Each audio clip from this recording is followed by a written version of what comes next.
Bom dia, boa tarde, boa noite, or whatever the case may be. My name is Marcus, and I am the host of the Black Brazil Today YouTube channel, as well as the blackbraziltoday.com blog, where I analyze Brazil from the perspective of race.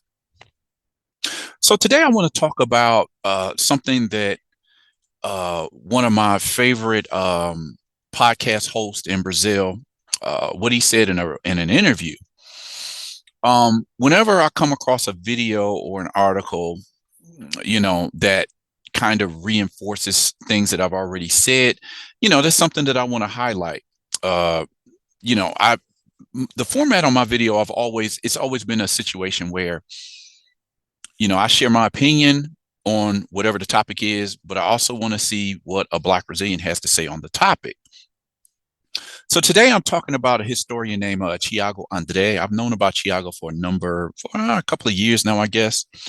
Um, he's got a really popular Instagram channel, but most people know him from his podcast, which is called Historia Negra, which means Black History.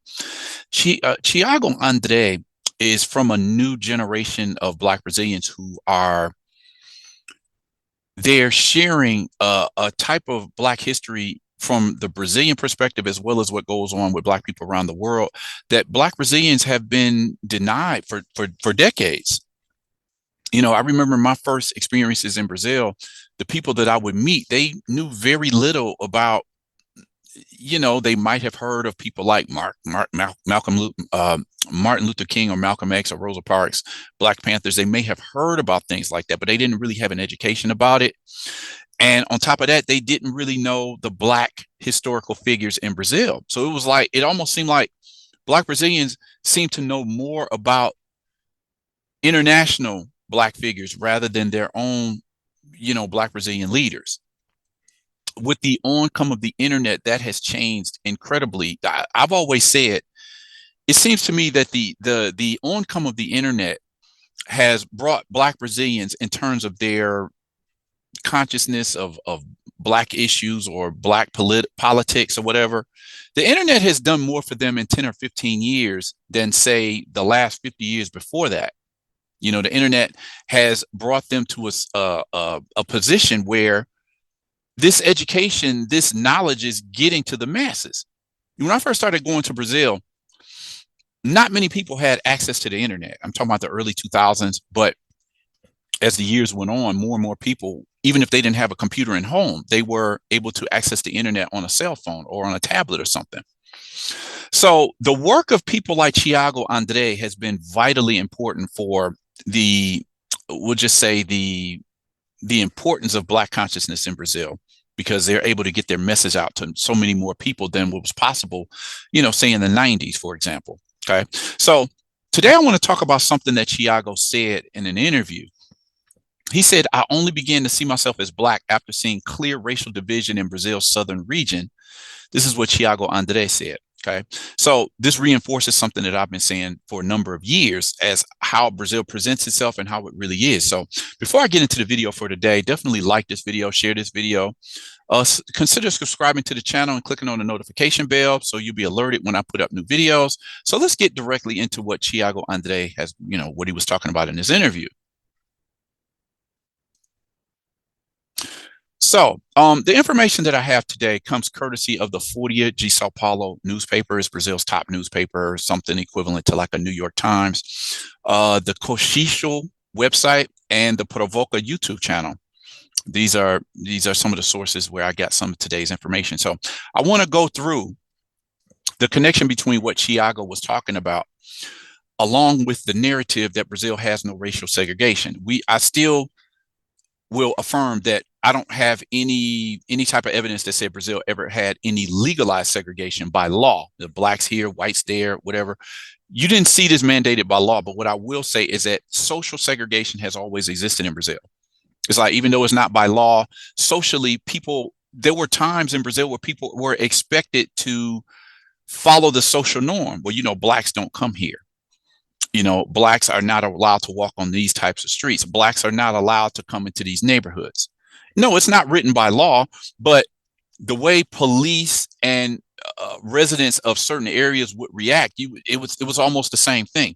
The same thing as I explained about the difference between segregation in the United States, whereas we had legalized segregation in the South.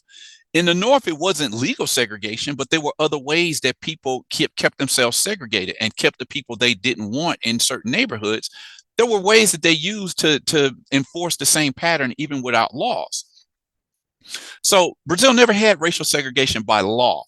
But when you look in the histories of states like Rio Grande do Sul, Rio de Janeiro, Sao Paulo, even Bahia, you saw certain segregationist attitudes, whether it be in social clubs, it might be in carnival groups, it might be in certain areas of the city.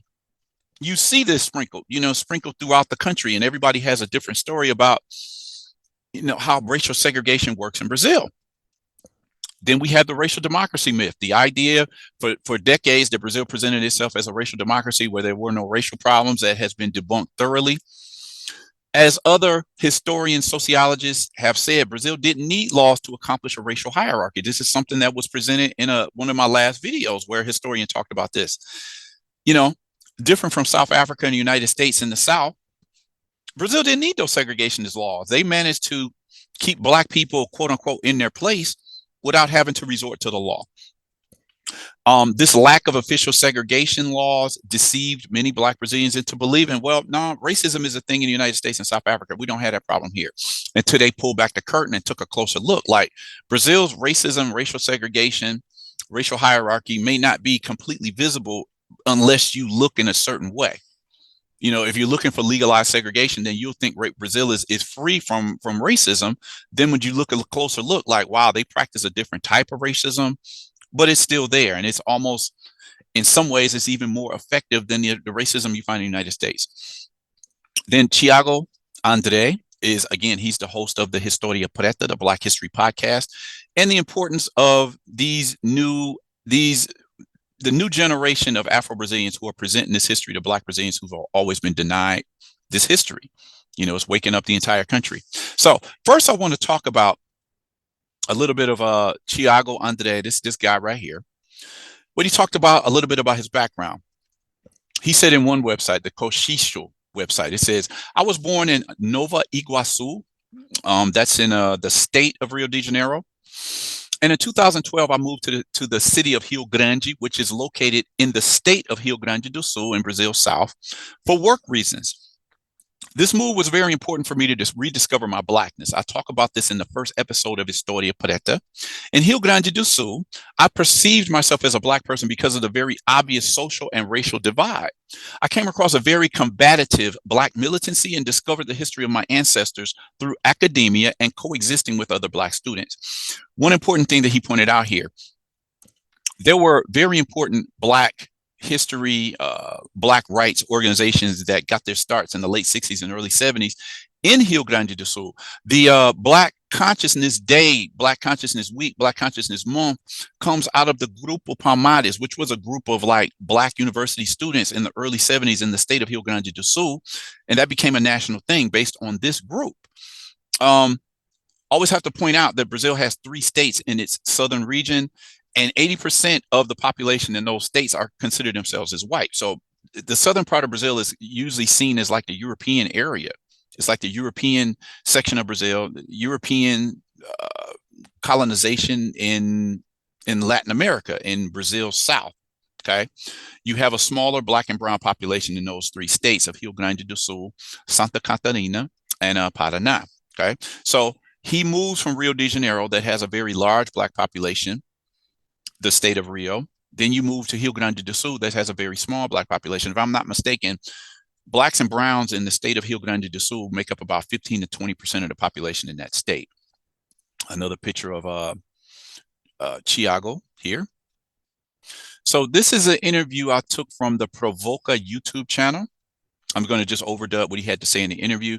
I would get a copyright strike. So I'm going to freeze the pictures. I can't use the video here. So just listen to what Thiago has to say here. Você diz que se descobriu You say you discovered you were Black in Rio Grande do Sul? That's right. Como foi What isso? was that No Rio like? Grande do Sul, In eu Rio fui pra Grande lá do com a Sul, I went perspectiva there de with que the só ia ver idea that there would be alemão, only Italian and italianos. German Quando eu descendants. cheguei lá, eu vi uma When I got comunidade there, I negra saw a muito very forte, strong, very muito large Black grande, community. escola de Samba samba, schools, samba roda de circles, samba, candomblé. I candomblé. thought E to eu fiquei assim, myself, gente, what que Rio kind of Grande do Rio Sul é Grande do esse que Sul eu is nunca, Que eu this? não que eu conheço. não I didn't know, conheço? but Mas também me I deparei saw com a uma very clear divisão muito division, clara. completely Black Bairros neighborhoods and completely white completamente neighborhoods. negros e And in bairros a way, completamente because I brancos. was in the E de military and certa because I had forma, por access eu to ser some militar spaces, e por I began acessar to alguns notice that most espaços, of eu the comecei a places I reparar went que to didn't a have maioria dos people lugares que like eu me. ia não tinha pessoas como So the eu. first shock was Então that you foi o go primeiro into an choque, foi environment and esse you choque de only see você white entrar num people and you think ambiente there's e something você só wrong. vê pessoas And then brancas at the university, e in você pensa, contact pô, with tem alguma coisa academic errada. people, the E aí na people who irritated universidade, no me in the Black contato com movement pessoas in Rio acadêmicas, Grande do pessoas que Sul, I militam began no to movimento understand my do Rio place Grande as do a Black Sul, person eu in the comecei a world. entender esse meu My lugar family de is a pessoa Black negra no family. mundo, My né? A cousins, minha my família é friends, família most of them negra, are all Black. meus But this primos, was never an amigos, issue a because we maioria were deles all são todos Black. negros. It was never Mas an isso issue. nunca foi uma questão.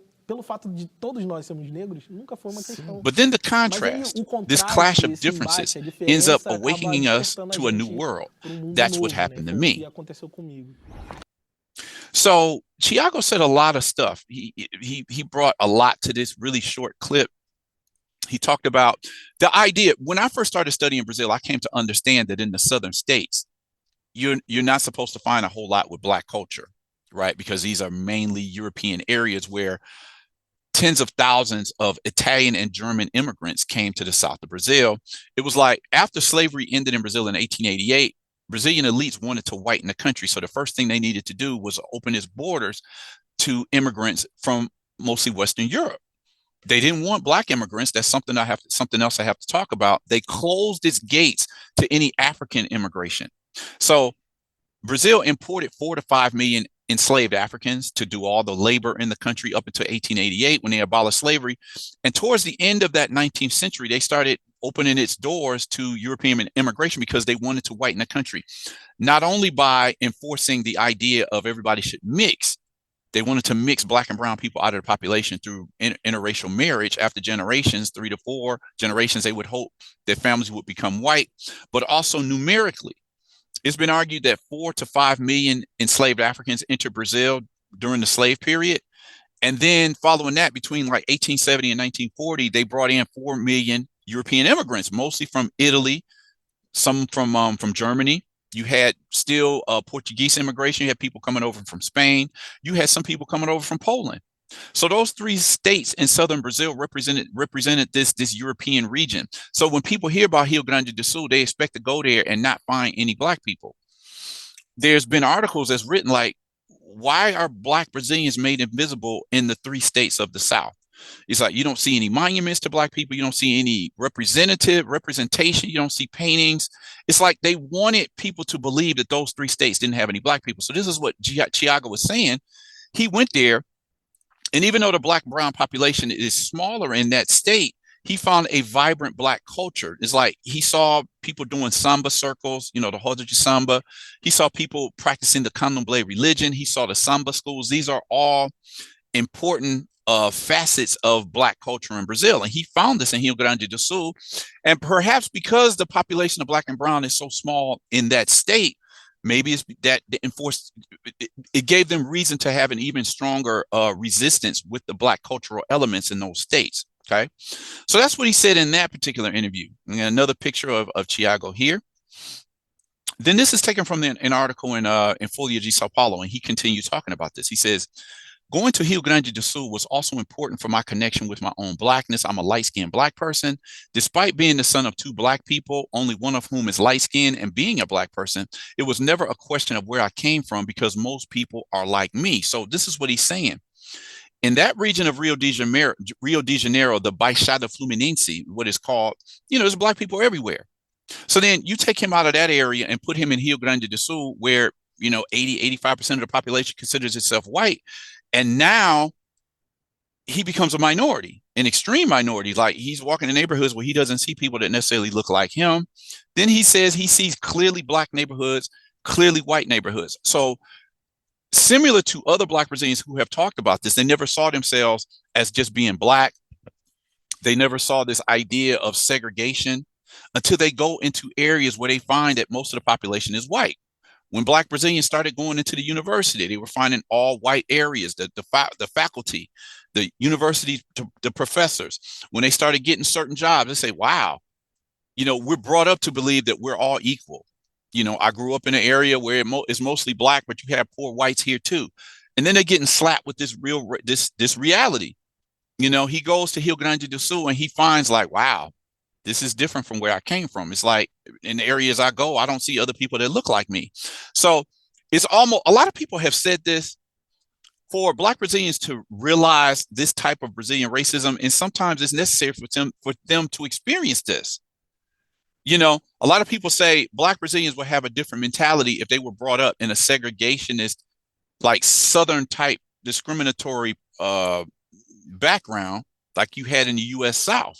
But because if they grow up in poor neighborhoods where they see poor Black and poor white, they don't see this division until they start going into areas like, wow, maybe this is not what I thought it was. So Thiago, like other people, came into this Blackness when he came into clear segregation in the south of Brazil. So what does he say? In the Baixada Fluminense, everyone is like that, saying, everybody's Black. Perhaps I'm one of the lighter skinned members of my family. When I went to Rio Grande do Sul, I discovered that there were a lot of Black people there, especially in the city of Pelotas and Rio Grande. That was the first shock and the subject of the first episode of Historia Preta, again, his podcast. Now, talking about segregation in the south of Brazil is something that I've talked about before in other articles. I'm going to go through a few of those. This is taken from a study called Cities in the South and Southeast of Brazil Lead Racial and Economic Segregation Rates According to a Study. This is by Walisson Araújo, Segregation by Race. This is just a small snippet from that article. For the self-declared Black population, the highest indicators of segregation were found in the South region that I was just talking about, and in some cities in the North and Northeast region, especially in the capital cities, with emphasis on the capitals of the Northeast, the North, and the Southeast. For the declared Pardo or brown population, the highest segregation rates were found in the South region and in the capitals of the Southeast region. The capitals of the South and Southeast in Brazil were the cities with the highest segregation for Blacks, Browns, and the entire Black population, which is included as Black and Brown put together. Rio Grande do Sul, these states, Rio Grande do Sul, Santa Catarina, Paraná, and Sao Paulo state are the states that represented the most significant indicators of racial segregation. Okay, so though all three states of Brazil, South, Rio Grande do Sul, Santa Catarina, and Paraná, along with Sao Paulo, which has a large white population as well, this is where you're going to find the highest indicators of racial segregation for the Black population. And in this sense, we're considering the Black and Brown population. So this is part of another study, Racial and Economic Segregation in Brazil, a nationwide analysis of social, economic, and social spatial inequalities. Just want to talk about something real quick here. Edward Tellez, he's an American professor. When he was doing studies on race in Brazil, when I knew his work, he was coming out of the UCLA. I don't know which university he's working for now, but in 1992, Edward Tellez still compares the North American and Brazilian segregation processes. Although unlike in the US, there were no segregationist laws in Brazil, residential segregation has remained prevalent since the abolition of slavery in 1888. According to the author, Brazilian rulers avoided passing legislation that mentioned racial aspects, and there was no interest in building public policies on education and employment for the Black population after abolition. So this is what they're saying. They never set it up so that there was legalized racial segregation in Brazil. They didn't want this to become blatant so people would notice, like, wow, y'all got segregation just like in the US or South Africa. But the way that they constructed the cities and restricted the access of the Black population to the better parts of the city, they were able to do the same thing even without laws. Here is a map of racial segregation of Blacks and whites. And we have to be careful with the studies coming out of Brazil, because sometimes when they use the word negros or população negra, sometimes you can't tell if they're talking about Black and Brown together or if they're just talking about Black. But here it says map of racial segregation, Blacks versus whites by city in Brazil. And the brighter red, the darker red that you see here represents the areas that have the strongest segregation between Black and white. So as you see in the southern part of Brazil, this is where you see the largest segregation, according to what the studies have found. You see all of these regions here that have a whole lot of white. You'll notice that as you go through Brazil, most of the population of Brazil is located on the coast. of the Atlantic Ocean. So that's something that you should be aware of. So I wanted to talk about a few other things before I end this video. This is Thiago Andre's Historia Preta podcast. A lot of great stuff on here. As a matter of fact, this video here or audio, he's talking about the invisible Gaúcho Negro. Now, Gaúcho means a person who's from Rio Grande do Sul, the state that I was just talking about. He's talking about the birth of the samba here, racial whitening in Brazil. We're familiar with this painting. I've talked about it often on the website as well as the YouTube channel. Black pop music. You remember Beyonce's performance in the Super Bowl some years ago. This is from an American documentary. Let's see here. He's talking about Robert Johnson and the origin of the blues here. The elephant in the room. What else do we have here? The African influence on the Portuguese spoken in Brazil. That's one thing I got to talk about real soon. Black Muslims in Brazil. Yeah, there's a history of Black Muslims in Brazil. That's something else I want to talk about. You'll find some stuff on the blog about that. The November 20th Black Consciousness Day. He has numerous episodes on this podcast. Excellent podcast. I have to get into that, talk about some of the stuff that he's covered. This is some of the articles that you can find here where people are talking about, coming into Blackness. In this particular article here, I was the only one in my graduating class. 20 years after Brazilian universities began affirmative action, college is still a lonely experience for Black students. So this is what I'm saying. Being in areas where there's so few Black people makes a lot of Black Brazilians come who previously may not have identified as being Black, and makes them come into this Black identity. Black racism. 21 people tell when they realize they were Black. I've said this over and over, that Black Brazilians don't automatically know that they're Black. Sometimes it takes, experiences. It takes studying, hanging out with certain groups for them to understand, like, wow, before I just saw myself as Brazilian, or I might have saw myself as mixed. And then they come to take on this Black identity after certain experiences that they have. Let me see. Columnist tells how she grew up in a white world. In Brazil is being Black a choice, and on and on. I found out I was Black at age 67, a chronicle about identity. So, the experiences of people of African ancestry becoming Black. Then I have a number of articles on the blog that talk about Brazil's own method of segregation. Segregation in education. Blacks make up on less than 10% of students in the top 20 private schools in Brazil. Laws to produce racial segregation. The experiences of a Black journalist. What the racial map of Brazil reveals about segregation. This is a young lady that I knew in Sao Paulo. African-American woman shares her experience living in an upper crust neighborhood in Sao Paulo. And she just talks about how she ran into very few. I think she was in either, I think she lived in Pinheiros. It's just like, you just didn't find many Black people where she lived. Brazilian style segregation strikes again. Black kids coming down on a bus to enjoy some of Rio's beautiful beaches, and military police stop the bus, rounds them up. They headed towards Copacabana Beach and was just like, we don't want you people here. Okay. So this is the way segregation works in Brazil. It's kind of hidden, it's kind of blatant, but it can't be denied. This is the story that I was telling you about from this young lady that I knew in Sao Paulo. Let me see if I can remember. Let me see, what was her name? Patricia Tribodo. She just talked about her experience living in Pinheiros and just not seeing many Black people where she lived, right? Laws to produce racial segregation, experiences of a Black journalist. This is intriguing too, because it's talking a little bit about the city known as Niterói. Niterói is across the bridge from the city of Rio de Janeiro, both located in Rio de Janeiro state. It's kind of like the Niterói Bridge between Niterói and Rio de Janeiro. It's almost like Oakland and San Francisco being separated by a bridge. The city of Niterói, across the bridge from the capital of Rio de Janeiro, is known for having one of the highest human development indexes in the entire country. But this high standard has sharp differences when you break it down according to race and skin color. These differences have a huge influence on how people experience the city.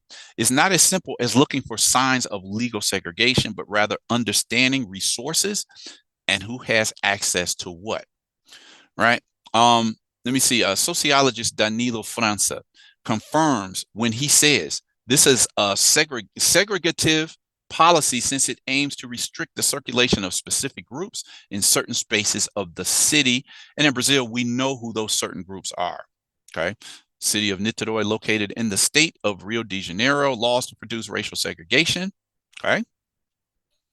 This is just more of that. I was talking about Rio Grande do Sul. where Thiago Andre was talking about the invisibility of blacks in one of Brazil's whitest states. It's like they wanted to erase the history of black people in that particular state and in the southern region as a whole. So that's why I wanted to talk about this story today. Thiago Andre just talking about he became black when he started living in a mostly white state in the south of Brazil. It's a shocking experience for a lot of Brazilians, and it's often this is what leads them to quote unquote becoming black. Anyway, want to know what you thought about today's article, today's video. What did you think about what Thiago Andre had to say? You know, drop a comment in the comment section. Just let me know what you thought. Like this video, share this video. Consider subscribing to this channel and click on that notification bell so you'll know when I put up new videos. With that said, I'm going to end this video here and ask that you all come back. Check out the next video that I post.